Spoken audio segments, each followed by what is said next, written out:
இருக்கிறாங்க. எத்தனை காலத்துக்கு ஜெயம்மாவை இங்க வேலைக்கு வச்சிட்டு இருப்ப?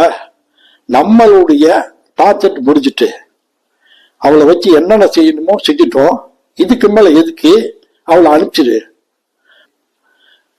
இப்ப கதவை தட்ட சவுண்டு. போய் கதவை திறக்கிறா.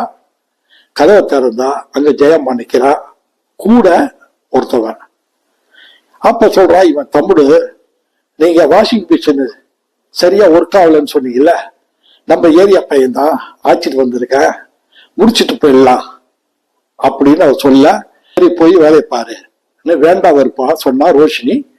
அவன் போய் அந்த வாஷிங் மிஷினை சரி பண்ணா. கொஞ்ச நேரத்துல முடிஞ்சது. அவன் டேபிள்ல உட்காந்தான். இவங்களுக்கு ஒரு ஆச்சரியம், என்ன அவன் டேபிள்ல உட்காடுறான் அப்படின்னு. தம்பி நீ உட்காரு, நீ சாப்பிட்டுட்டு போலான்னு சொல்லி உள்ள போய் ஜெயம்மா சாப்பாடெல்லாம் கொண்டு வந்து கொடுத்து சாப்பிட சொல்றான். இவளும் சாப்பிட்றான்.